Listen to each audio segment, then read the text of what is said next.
Hi നമസ്കാരം, cinema കാഴ്ചയിലേക്ക് എല്ലാവർക്കും സ്വാഗതം. അങ്ങനെ കാത്തിരിപ്പിന് വിരാമം ഇട്ടുകൊണ്ട് നാളെ ലോകമെമ്പാടുമുള്ള തിയേറ്ററുകളിൽ നമ്മുടെ ലാലേട്ടൻ ജിത്തു ജോസഫ് ടീമിന്റെ ദൃശ്യം 3 റിലീസിനായിട്ട് എത്തുകയാണ് അല്ലേ. അപ്പോൾ അത് കാണാനായിട്ടുള്ള ഒരു കട്ട വെയിറ്റിങ്ങിലാണ്. ഓൾറെഡി നമ്മൾ ടിക്കറ്റ് ബുക്ക് ചെയ്തിട്ടുണ്ട്. രാവിലെ 8 മണിക്കാണ് ഷോ കണ്ട് നമ്മുടെ first half second half review ഒക്കെ ഞാൻ എൻ്റെ പ്രിയപ്പെട്ട പ്രേക്ഷകരുടെ മുമ്പിൽ എൻ്റെ അഭിപ്രായങ്ങൾ കൃത്യമായിട്ട് സത്യസന്ധമായ രീതിയിൽ ഞാൻ പറയുന്നതായിരിക്കും. സിനിമ നല്ലതാണെന്നുണ്ടെങ്കിൽ നല്ലതെന്ന് തന്നെ പറയും. അതിനകത്തൊരു സംശയം ആർക്കും വേണ്ട കേട്ടോ.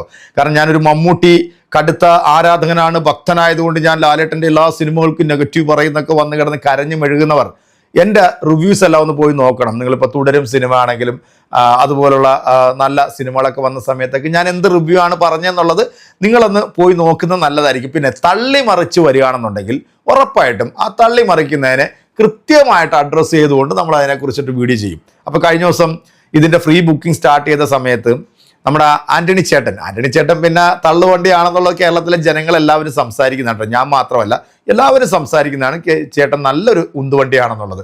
അപ്പം ചേട്ടൻ്റെ പേജിനകത്ത് ഫ്രീ സെയിൽ 2 കോടി എന്ന് വന്നിരുന്നു. അതിനുശേഷം ഈ മോഹൻലാലിൻ്റെ കുറേ ആരാധകർ അവരുടെ പേജിനകത്തൊക്കെ ഫ്രീ ബുക്കിങ്ങിലൂടെ 7 കോടിയൊക്കെ നേടിയെന്നൊക്കെ പറഞ്ഞ് ഞാനൊരു വീഡിയോ ഞാനിട്ട് ഇത് ഇങ്ങനെ തള്ളല്ലേ എന്നൊക്കെ പറഞ്ഞുകൊണ്ടൊരു വീഡിയോ ഇട്ടപ്പോഴത്തേക്കും ഒരു കടുത്ത ലാലേട്ടൻ ഭക്തൻ എനിക്ക് പേഴ്സണലായിട്ട് മെസ്സേജ് ഇട്ടിരുന്നു.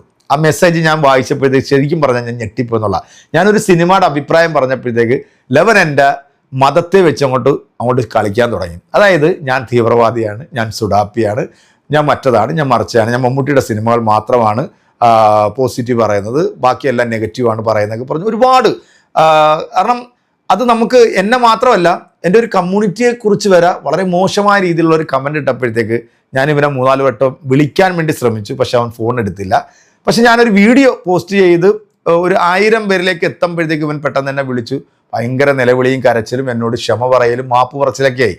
ഞാൻ ആ വീഡിയോ തൽക്കാലം ഞാനതങ്ങ് മാറ്റി. ആളുടെ ഐഡൻറ്റിറ്റിയോ പേരോ ഒന്നും പറയാൻ ഞാൻ ആഗ്രഹിക്കുന്നില്ല. കാരണം ഇതുപോലത്തെ ചില മരവാണങ്ങൾ ലാലേട്ടനെ പറയിപ്പിക്കാൻ വേണ്ടി ഉണ്ടായിട്ടുള്ള ഫാൻസുകാരുണ്ട്. നല്ല ഒരുപാട് ഫ്രണ്ട്സ്, നല്ല ഒരുപാട് ലാലേട്ടൻ്റെ ഫാൻസുകാർ എനിക്കുണ്ട്. ഞങ്ങൾ തമ്മിൽ അങ്ങോട്ടും ഇങ്ങോട്ടും സിനിമകളെ കുറിച്ചിട്ട് ആശയവിനിമയം നടത്താറുണ്ട്. ഒരു സിനിമ കണ്ടു കഴിയുമ്പോഴത്തേക്ക് അഭിപ്രായങ്ങൾ ഞങ്ങൾ അങ്ങോട്ടും ഇങ്ങോട്ടും പറയാറുണ്ട്. നെഗറ്റീവ് ആണെങ്കിൽ നെഗറ്റീവ് പറയും, പോസിറ്റീവ് ആണെങ്കിൽ പോസിറ്റീവ് പറയും. അപ്പോൾ അത്തരം ലാലേട്ടൻ ഫാൻസുകാർക്ക് അപമാനമായിട്ടുള്ള ഇതുപോലെ ചില കുറേ ഊളകളുണ്ട്. എനിക്കൊന്ന് മമ്മൂക്കയുടെ കാതൽ എന്നൊരു സിനിമ റിലീസ് ചെയ്ത സമയത്ത് ഞങ്ങളുടെ ഒരു പേഴ്സണൽ ഗ്രൂപ്പിനകത്തേക്ക് ഇതുപോലെ ചില അലവലാദികൾ ഇങ്ങനെ കമൻ്റ് ഇട്ടിരുന്നു. എന്തുവാണ് ഇങ്ങനെയൊക്കെ ചെയ്യാൻ പാടുണ്ടോ, മറ്റേതാണ് മറിച്ചതെന്ന് വെച്ച്. ലാലേട്ടൻ ചെയ്യുന്ന കഥാപാത്രങ്ങൾ ലാലേട്ടൻ ഇഷ്ടപ്പെട്ടതുകൊണ്ടാണ് അദ്ദേഹം ചെയ്യുന്നത്. മമ്മൂക്കാക്ക് ഇഷ്ടപ്പെട്ട കഥാപാത്രങ്ങൾ അദ്ദേഹം ചെയ്യുന്നത്. അദ്ദേഹം ചെയ്യുന്ന എല്ലാ സിനിമകളും പെർഫെക്റ്റ് ആണ്, അദ്ദേഹം ചെയ്യുന്ന എല്ലാ ക്യാരക്ടറുകളും ഓക്കെ ആണെന്നൊന്നും ഇവിടെ ഞങ്ങൾക്കൊന്നും അഭിപ്രായമൊന്നുമില്ല.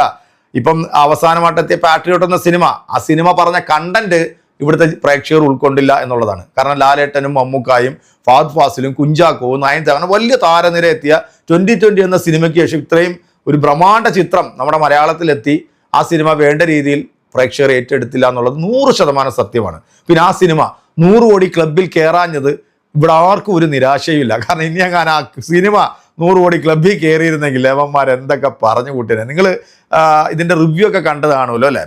അതിനകത്ത് ഏറ്റവും കൂടുതൽ കമൻ്റ് അടിച്ചത് ലാലേട്ടൻ ഫാൻസുകാരാണ്. മീൻസ് ഈ ലാലേട്ടനെ പറയിപ്പിക്കാനുണ്ടായിട്ടുള്ള ഫാൻസുകാർ. നല്ല ഫാൻസുകാരൊന്നും അങ്ങനെ പബ്ലിക്കിൽ വന്നിട്ട് അഭിപ്രായം ഒന്നും പറഞ്ഞിട്ടില്ല. അവരുടെ അഭിപ്രായങ്ങൾ അവർ പരസ്പരം അങ്ങോട്ടും ഇങ്ങോട്ടും പറഞ്ഞു തീർത്തു എന്ന് മാത്രമല്ല. അപ്പോൾ അവർ വന്നിട്ട് പറഞ്ഞെന്താണ്, ലാലേട്ടനെ പോലുള്ള ഒരു നടനെ കൊണ്ടുവന്നിട്ട് ഇങ്ങനെ ഈ സിനിമയിൽ വേഷം കെട്ടിച്ചത് ഇത് സംവിധായകൻ ലാലേട്ടൻ ഇട്ടിട്ട് കൊടുത്ത 8ൻ്റെ പണിയാണെന്നാണ് പറഞ്ഞത്. നാളെ 8 മണിക്കാണ് ലാലേട്ടൻ ജിത്തു ജോസഫ് ടീമിൻ്റെ ദൃശ്യം 3 തിയേറ്ററിലേക്ക് എത്തുന്നത്. അപ്പോൾ ദൃശ്യം 3യുടെ കുറേ വീഡിയോസൊക്കെ ഇപ്പോൾ വരുന്നുണ്ട്. ഇപ്പം ജിത്തു ജോസഫ് തന്നെ പറഞ്ഞു, ഫസ്റ്റ് സെക്കൻഡ് ആ ഒരു കാഴ്ചപ്പാട് നിങ്ങൾ ഈ സിനിമ കാണാൻ വേണ്ടി തിയേറ്ററിൽ വരരുത്. കാരണം ഇതൊരു അത്രയും ഒരു സസ്പെൻസോ അല്ലെങ്കിൽ ഒരു ട്വിസ്റ്റോ അങ്ങനെയൊക്കെ ഉള്ളൊരു കഥയല്ല.